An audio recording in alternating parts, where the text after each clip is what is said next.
फिर से आपका इस सॉलिड स्टेट के क्लास में स्वागत करता हूं। आज का हमारा टॉपिक है आयोनिक सॉलिड।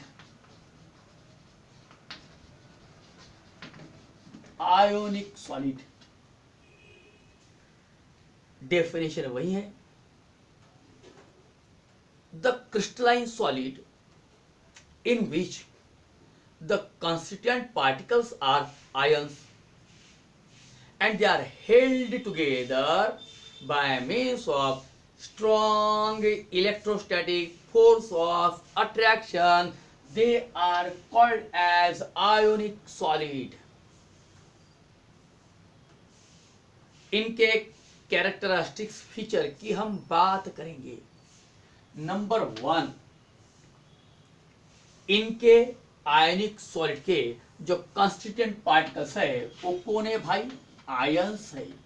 मतलब उनका पहला कैरेक्टरिस्टिक फीचर है कि उनके कंस्टिट्यूएंट पार्टिकल आयंस है और उनके बीच में strong electrostatic force of attraction है।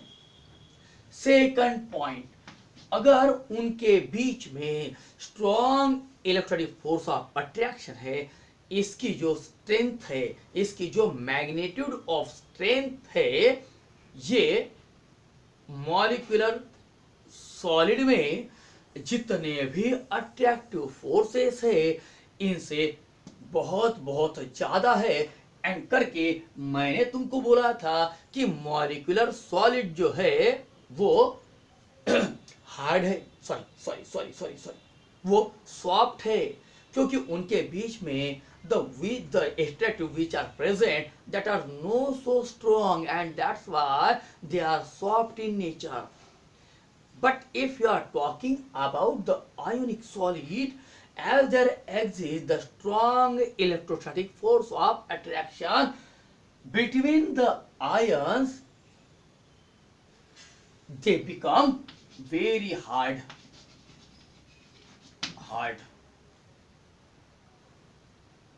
हार्ड बन जाते करके इनका जो मेल्टिंग पॉइंट है ये बहुत ज्यादा हाई होता है।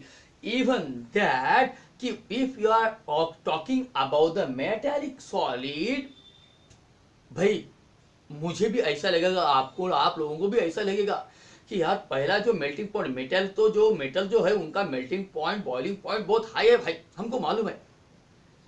मगर उससे भी ज्यादा आयनिक सॉलिड का आता है। मेल्टिंग पॉइंट के ऑर्डर में ये सेकंड नंबर पे आते हैं आयनिक सॉलिड। पहला आता कोवेलेंट सॉलिड, जिनका melting point up to the 4000 degree centigrade तक रहता है। नया कुछ रिफाइनिंग आया, पहले तो 3550 इसका डायमंड का मेल्टिंग पॉइंट हो जाता था, अभी melting point of the hardest substance is said to be 4000 degree centigrade.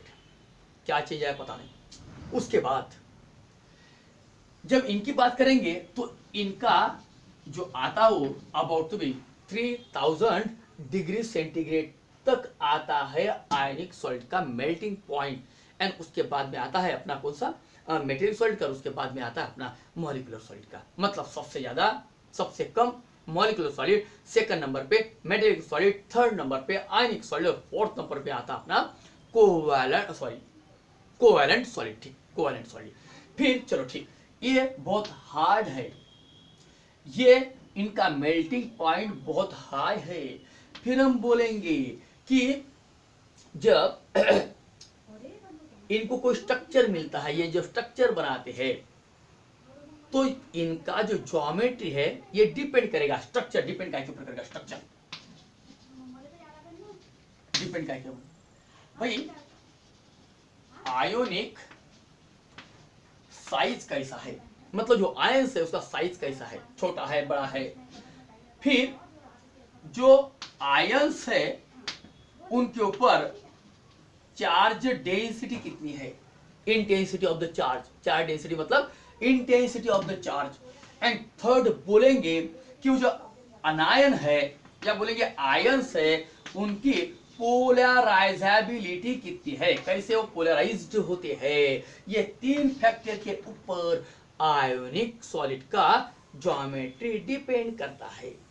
Structure type की और ज्योमेट्री टाइप पे डिपेंड करेगी भाई। एक तो उनके जो आयंस है उनका साइज कैसा है, छोटा है बड़ा है। सेकेंडली वो आयंस के ऊपर चार्ज की इंटेंसिटी कितनी है। और थर्ड वन की बात करेंगे तो उनके जो आयंस है उनकी पोलराइजेबिलिटी कितनी है, कैसी है, उनके ऊपर उनकी ज्योमेट्री डिपेंड करती है। फिर वैसा ही जब इनके कंडक्टिविटी की बात करते हैं तो they are bad conductor of heat and electricity. ये सारे के सारे जो आयंस है ये bad conductor of heat and electricity. तो फिर अगर हमने एक्वायस सॉल्यूशन ऑफ NaCl ले लिया, एक्वायस मतलब पानी वाला, ये पानी तो बैड कंडक्टर है, मतलब NaCl डालने के बाद में मगर वो गुड कंडक्टर बन जाता है। इसका मतलब ये हुआ कि सॉलिड स्टेट में, in solid state ionic solid are bad conductor of heat and electricity because no ions are available to conduct the electricity. All the ions are binded up inside the solid by means of strong electrostatic force of attraction. But when we add NaCl in water, then ionization takes place, and that's why ions बन जाते हैं और वो Na plus and Cl minus they get separated, and that's why now these ions are available to conduct the electric current, and therefore ionic solid in their solid state are bad conductor, but in their aqueous solution or in molten state, याद रखना, in their aqueous solution or in their molten state they act as a good conductor. उनको हम good conductor वहां पे बोलते हैं जब उनको हम उसका एक्वाइस सॉल्यूशन बनाएंगे, उनको डिसॉल्व करेंगे और फिर हम बोलेंगे अगर उनको मोल्टन स्टेट में लाया तो। चलो ठीक है। फिर सोलबिलिटी की अगर बात करते हैं तो सोलबिलिटी में एक दो तीन फैक्टर आते हैं। कौन से? Number 1, organic compound dissolve in organic solvent. याद रखना परमानेंट, ये सोलबिलिटी का कॉन्सेप्ट क्या होता है। पहला, organic substances soluble in organic solvent, inorganic substances soluble in inorganic solvent, organic substances dissolve in organic solvent, and inorganic substances dissolve in inorganic solvent. NaCl inorganic compound है, water inorganic solvent है, dissolve हो जाएगा भाई water के अंदर में। या मैं उसको और सेकंड लैंग्वेज में बोलूंगा, polar molecules, polar compound will be dissolved in polar solvent. Polar compound will be dissolved in polar solvent, and non-polar compound will dissolve in non-polar solvent. इसी को बोलते dissolve like dissolve, dissolve like dissolve, मतलब non-polar compound will dissolve in the non-polar solvent and polar compound will dissolve in polar solvent, मतलब non-polar solid, non polar solvent, polar solid, polar solvent. चलो एक बात ये हो गई। तीसरी बात और आती है कि मैंने बोला organic compound dissolve in organic solvent. चलो मान लिया कि भाई organic compound organic solvent dissolve होगा। जब बात करते अल्कोहल की, अल्कोहल, इथिल अल्कोहल, लोग मालूम है शायद तुमको कि जो इथिल अल्कोहल में लोग पानी का यूज करते हैं। क्यों करते हैं तुमको पता है, मेरे को बताने की जरूरत नहीं है भाई। तो ये अल्कोहल का पानी का यूज करके कर रहे हैं अल्कोहल के लिए, और वो अल्कोहल में डिसॉल्व हो जाता। अरे यार, ये पानी तो इनऑर्गेनिक है और जो अल्कोहल है ये तो ऑर्गेनिक है। तो ऑर्गेनिक कंपाउंड मैंने प्रीवियसली बोल दिया कि ऑर्गेनिक कंपाउंड डिसॉल्व्स इन, ऑर्गेनिक कंपाउंड डिसॉल्व्स इन ऑर्गेनिक सॉल्वेंट। अल्कोहल ऑर्गेनिक है, पानी इनऑर्गेनिक है, तो फिर ये कैसे डिसॉल्व होगा? प्रॉब्लम आ गया था भाई। कुछ नहीं, याद रखना कि जो कंपाउंड चाहे ऑर्गेनिक रहे, इनऑर्गेनिक रहे, कोई भी रहे, जो कंपाउंड वाटर के साथ हाइड्रोजन बॉन्डिंग फॉर्म कर सकता, वो सारे कंपाउंड पानी में डिसॉल्व होते। Those compounds which are capable of forming the hydrogen bond with water, all these compounds are said to be soluble inside the water. वो सोलुबल होते हैं, मतलब हाइड्रोजन बॉन्ड बनाते हैं। इसका मतलब अगर सोलबिलिटी का क्राइटेरिया हम बोलेंगे, नंबर वन कौन सा भाई, नंबर वन कौन सा, तो बोलेंगे organic solvent, organic compound dissolve in organic solvent, inorganic compound dissolve in inorganic solvent, फिर polar compound dissolve in polar solvent and non polar compound dissolve in non polar solvent. And तीसरी बात बोलेंगे कि जो कंपाउंड हाइड्रोजन बॉन्ड पानी के साथ बना सकते हैं वो पानी में डिसॉल्व हो जाते हैं।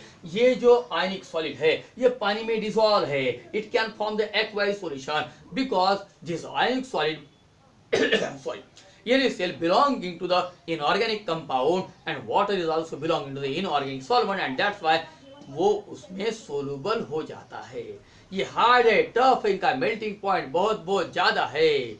जब इनके स्ट्रक्चर की बात कर रही है, तीन बातों के ऊपर डिपेंड करता, साइज ऑफ आयन कैसा है, आयन के ऊपर उनकी चार्ज डेंसिटी कितनी है एंड पोलराइजेबिलिटी कितनी है, इनके ऊपर का स्ट्रक्चर डिपेंड करता है। ये हार्ड है पर ब्रिटल है, ये हार्ड है मगर ब्रिटल है। मेटल हार्ड है मगर ब्रिटल नहीं है। ब्रिटल का मतलब हुआ कि जब हम शेयरिंग फोर्स अप्लाई करते हैं, कोई एक्सटर्नल फोर्स को अप्लाई करेंगे तो that will be broken down in the pieces. For example chalk, ये हार्ड है, मैं इसको दबाऊंगा ये टूटने वाला नहीं है, मगर पटक दूंगा तो उसके 2 4 5 टुकड़े हो जाएंगे। That will broken down into the number of pieces. That chalk can be broken down into the number of pieces। मतलब वो ब्रिटल है। आयनिक सॉलिड वैसे ही है, हार्ड भी है और ब्रिटल भी है। जब हम NaCl की बात करते हैं तो NaCl जब अपने आप को वेल ऑर्डर्ड फैशन में अरेंज कर जाता तब होता ये कि एक Na का ion surrounded by 6 Cl anions and one anion that is Cl getting surrounded by the 6 Na ions। इस तरह से वो एक ऑर्डरली अरेंजमेंट बना देता है NaCl इन आयोनिक सॉलिड में। मैं फिर से एक रिवाइज करता हूँ, आयनिक सॉलिड क्या है, तो आयनिक सॉलिड क्या है, तो बोलेंगे the crystalline solid in which the constant particles are ion and they are held together by means of strong electrostatic force of attraction, they are called as the ionic solid. मतलब इनके constant particle ion है, इनके बीच में electrostatic force of attraction है। फिर बोलेंगे ये hard है, ब्रिटल है, ये bad conductor of heat and electricity है at solid state, in solid state but in aqueous solution और molten state they can be conduct the electric current. फिर इनकी मेल्टिंग और बॉइलिंग पॉइंट बहुत ज्यादा हाई होता है क्योंकि